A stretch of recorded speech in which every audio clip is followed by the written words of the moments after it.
ধনী এবং গরিবের মাঝে পার্থক্য কমিয়ে আমরা যাতে দারিদ্র্যের হার কমিয়ে আনতে পারি। বাংলাদেশের জনগণ আমাদের প্রতি যে আশা রেখেছে, যে প্রত্যাশা জনগণের রয়েছে, সেই প্রত্যাশা যাতে আমরা সামনের দিনে পূরণ করতে পারি। শহীদ রঞ্জনের পিতা, এরপরে আসবে শহীদ পারভেজের মা। আপনারা খেটে খাওয়া মানুষ, আপনারা অত্যন্ত অক্লান্ত পরিশ্রম করে আপনাদের পরিবার পরিচালনা করেন এবং এই কারণে আপনাদের প্রতি আমার একটা আলাদা একটা মায়া মমতা এবং আপনাদের প্রতি একটা দরদ আমার সবসময় আলাদাভাবে কাজ করে। আপনার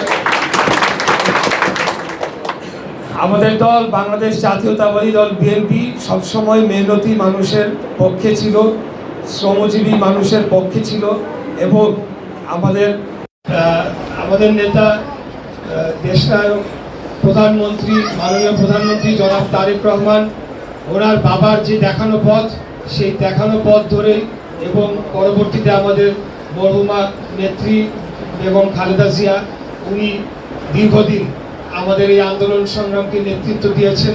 বাংলাদেশের জনগণের ভোটের অধিকার, কথা বলার অধিকার, গণতান্ত্রিক অধিকার এবং বাংলাদেশ রাষ্ট্রের স্বাধীনতা, সার্বভৌমত্ব এগুলোকে রক্ষা করার জন্যে আমরা দীর্ঘদিন যাবৎ আন্দোলন সংগ্রাম লড়াই করে গিয়েছি।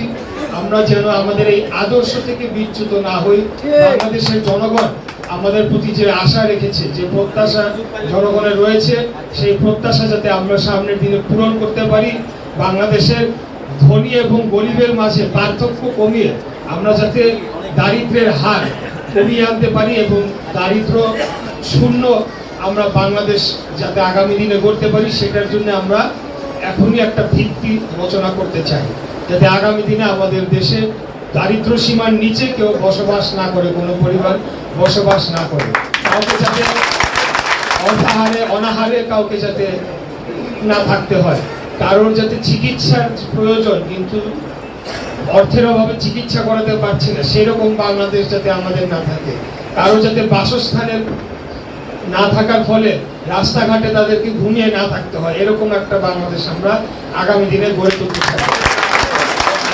আমরা চাই যে বাংলাদেশের 95% অর্থ সম্পদ যে গুটি কয়েক ব্যক্তির কাছে বন্দী হয়ে গিয়েছে, 5% মানুষের কাছে, সেটার থেকে আমরা বাংলাদেশকে মুক্ত করে যাতে সম্পদের একটা সুষ্ঠু একটা বন্টন হয়।